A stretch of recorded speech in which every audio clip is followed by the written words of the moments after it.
dot is partisan salad. Now listen here to this ballad. We've seemed to arrive all the way to season 5. Space croutons have been all around. Now we're homeward bound. Just give us the countdown. 5, 4, 3, 2, 1. Space croutons learning. Space croutons sailing. Space croutons sealing. Space croutons. Sigourney Weaver. Who? Everybody's doing it. Rise and shine, Space Croutonians, and give your God the glory, because today's show is dedicated to getting back out into nature. Whether you're an avid hiker traversing the Appalachian Trail, a kayaker paddling down the Colorado River, a scout working on a merit badge, or an elderly couple strolling down a local nature path, we support your efforts to explore the simple pleasures of outdoor life. And in that spirit, may I present today's sponsor, the Space Croutons Glee Club. We have a Glee Club? Well, they are really more a fan club of the show, that's filled with glee. We have a fan club? That's even better. Yes, Cordy. They are quite active. Their president, we all love Cordy, has put together a song in tribute. Well, let's hear it.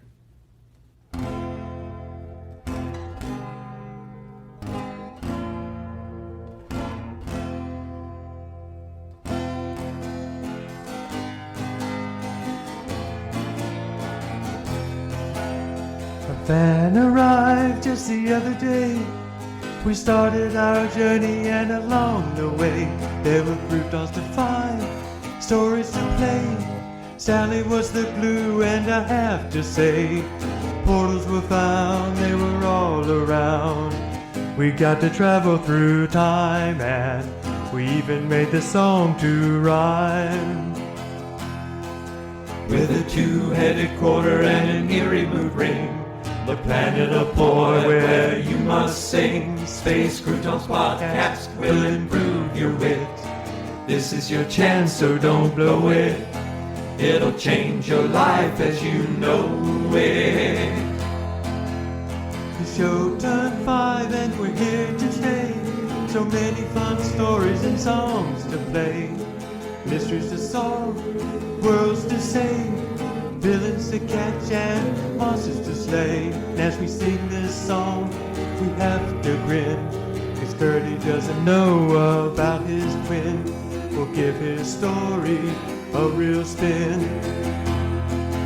With a two-headed quarter and an eerie mood ring, the planet of boy where you must sing. Space Croutons podcast will improve your wit.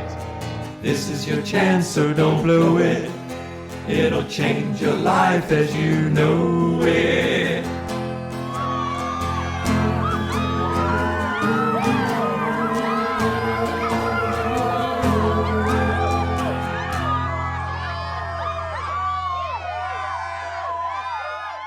Well, isn't that a cradle of cats?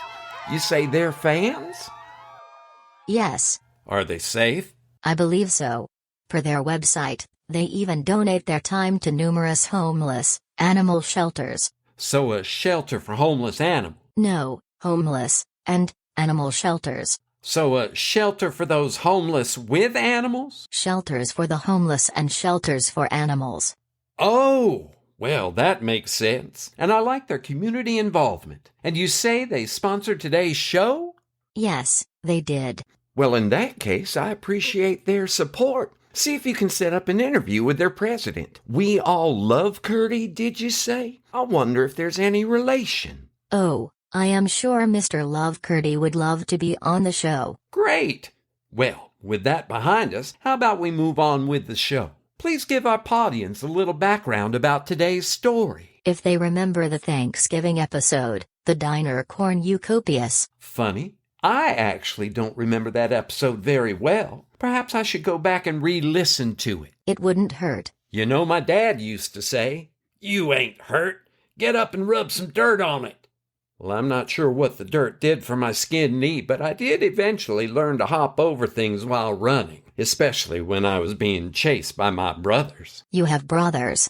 Oh, that was in a whole nother life, or at least in another dimension, Sally. For now, let's move on with your sequence synopsis. Well, in that episode, we stopped at a diner on the way to your dad's because of some trouble with Van Helsing. Yeah, I remember that. What you don't appear to remember is that we had gathered several stories from the patrons in the diner, but our most interesting storyteller was Ora Latitude. Ora Latitude? Yes.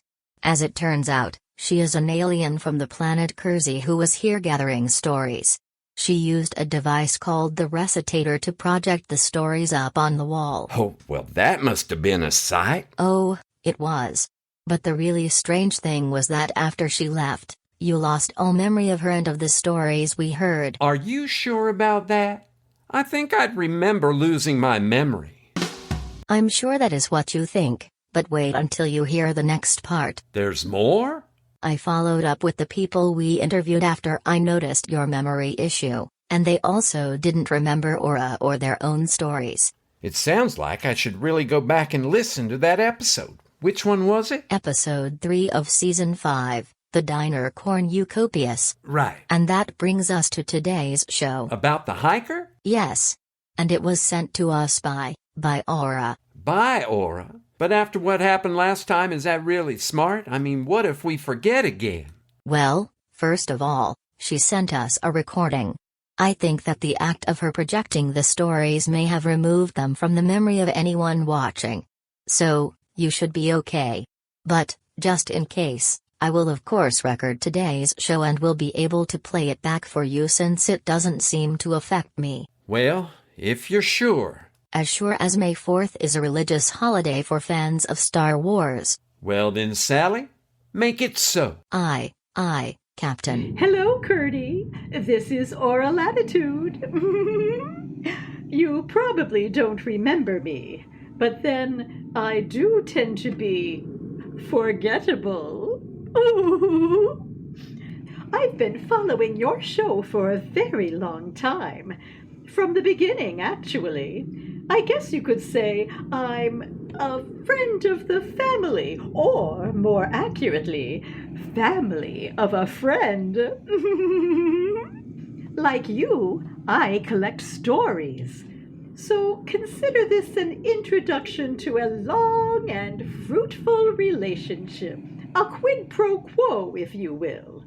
I will share a story with you and your listeners, and in turn, I ask your listeners, your audience, to share their stories. And by sending them to you, they will be sharing them with me.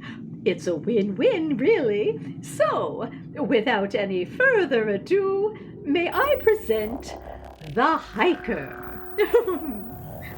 If you are listening to this, I'm assuming I've been found, or at least my phone has been found. Anyway, this morning my brother George and I started hiking the Red Mountain Park Trail along the ridge, just south of downtown Birmingham, Alabama. It's supposed to be a moderate intensity trail, a loop with lots of intersecting paths connecting at various points. There were several groups, including trail runners, scouts, hikers, dog walkers, and I think I saw a church group around us for the first couple of hours. But at some point, we found ourselves alone. I didn't think much of it until I noticed we also couldn't hear any traffic noise from the roads surrounding the park. We were making good time, but then we had to go to the bathroom, so my brother and I each stepped off the trail, of course in opposite directions, to go find a tree. Being a good sister, I kept talking to him so we would stay in touch, but then George stopped answering me. And that was the last time I heard from George. For what must have been hours, I searched and searched. Desperate to find him, I ran up and down the trail calling his name. I tried using my phone to call for help, but I couldn't get a signal up here. Oh, George, where are you? Okay, it's getting dark now, and I'm pretty scared. The loop is only 8 miles long, but somehow I've been walking the trail for hours without seeing anyone. It's really getting cold, And even though I have a jacket, I wasn't planning to be out here this long. And this jacket isn't really meant for these kind of temperatures. I just keep swapping my hands, each getting a turn deep in my pockets while the other one is holding the phone so I can record this journal. If it wasn't for the moon, I'd also have to use my phone for a light. And since it's down to 10% power, I'm very grateful for Mr. Moon. I don't even see any stars, and it's strangely quiet around me. You'd think there'd be some sounds of wildlife. It's too cold for insects, but frogs? Owls? Something bigger? Ugh. I don't hear anything. It's so quiet. Deathly quiet. I feel so alone. Wait, what is that? There's a glow up ahead. I think, it's a campfire. I didn't think camping was allowed here, but gosh, I'm so glad I'm saved. There's going to be heat and people, and maybe they've seen George. Maybe he's there. And tied into Not one but two. the railroad track. The railroad track.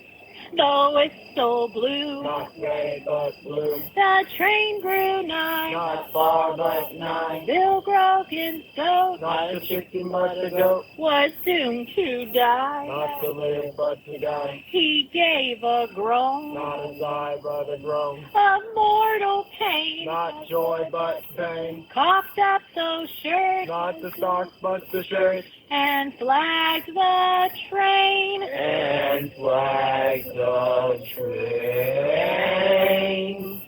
Yeah. Hey. Hello. Hello. Join us.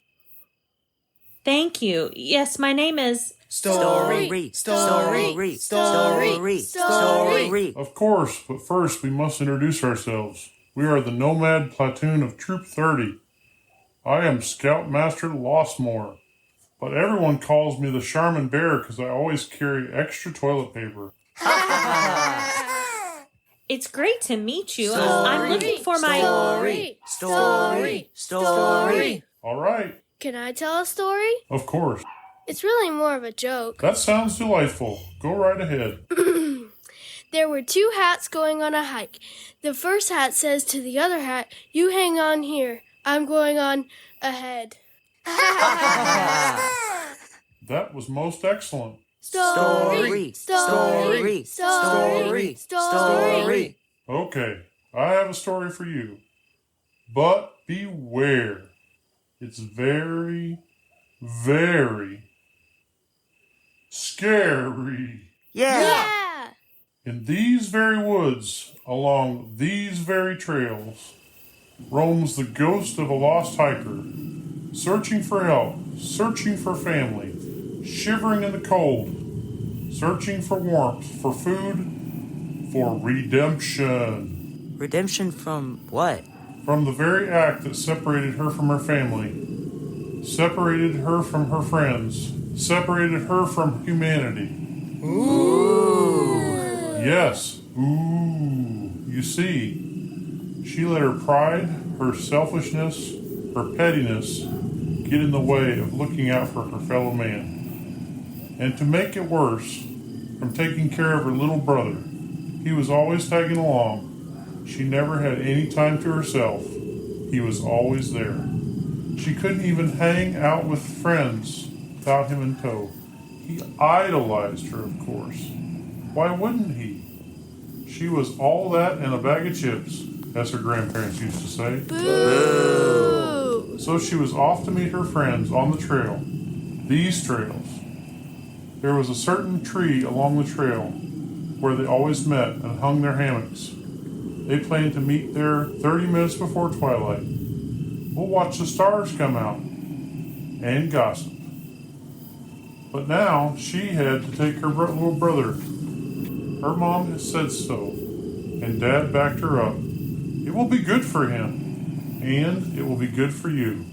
He loves you, you know. Keep him safe. What happened? What happened? What do you think happened? A bear got him. The Charmin Bear.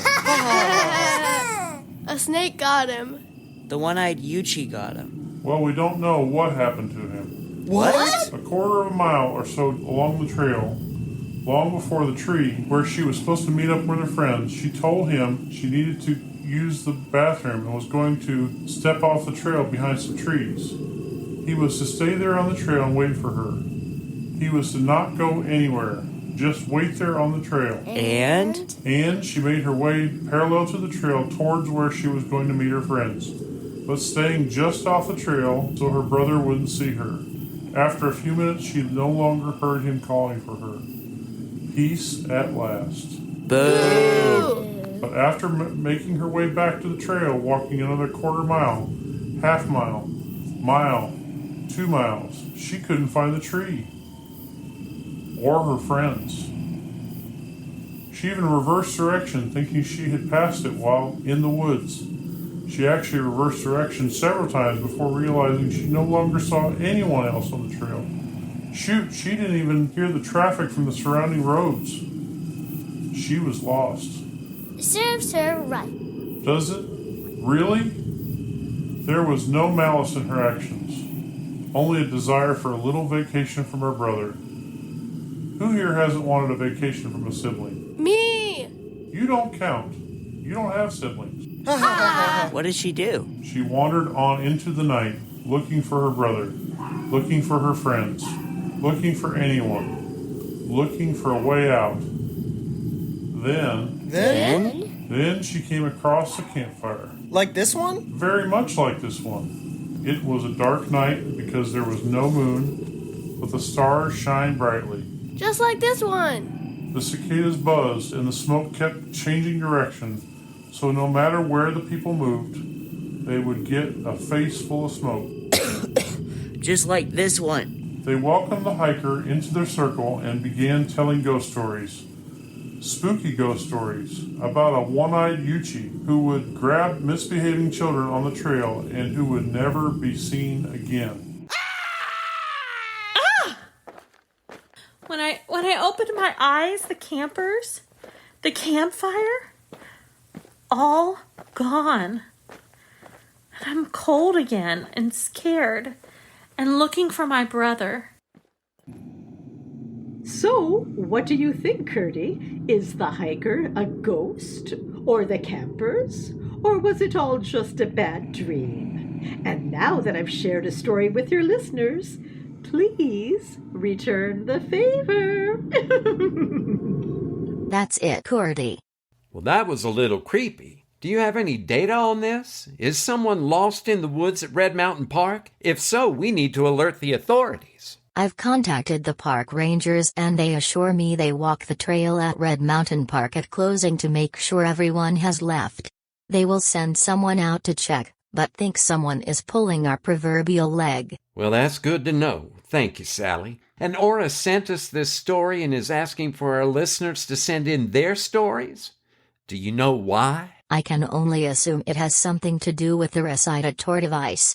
Maybe she is putting together a book, or collection of stories, but in a video format. Like one of those documentaries on Netflix? I think more like an anthology, but yes. And the hiker. There is an interesting connection between the hiker and the campers.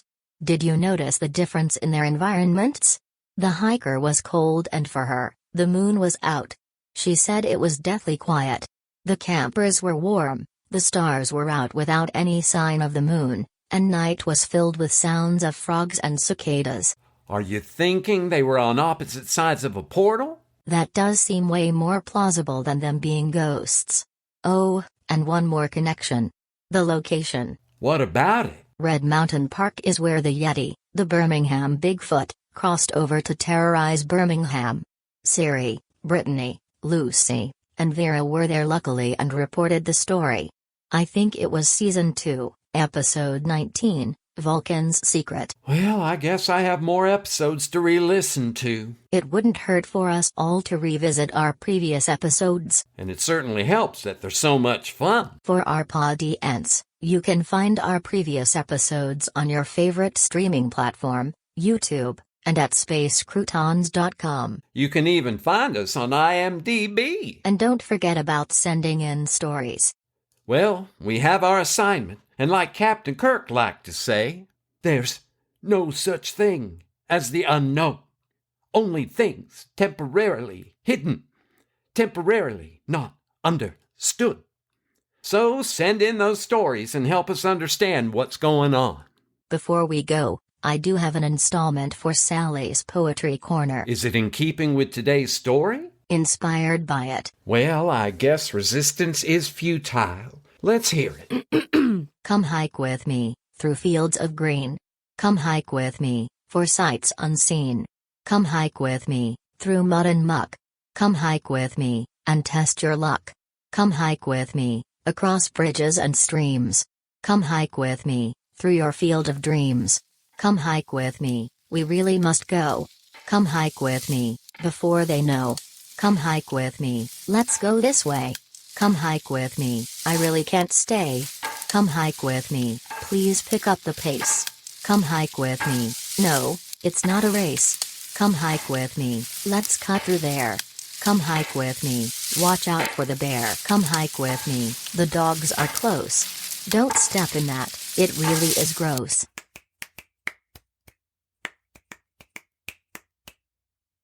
Somehow I feel like I just relived Oh Brother, Where Art Thou? Are you a man of constant sorrow? No, but I am in the jailhouse now. Shall I play us out? Please do so. And as always, to our audience, please keep peace in your hearts until our next story time. And live long and prosper.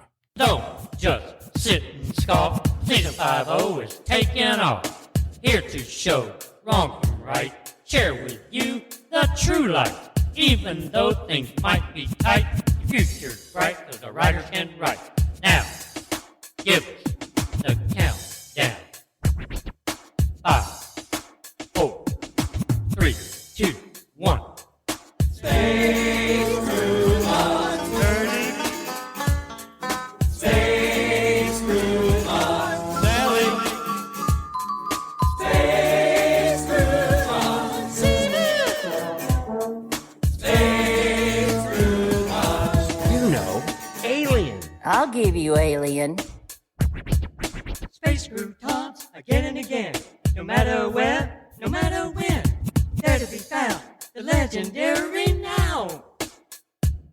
So let's count up season 1, 2, 3, 4, 5.0. Now here we go! Space croutons burning.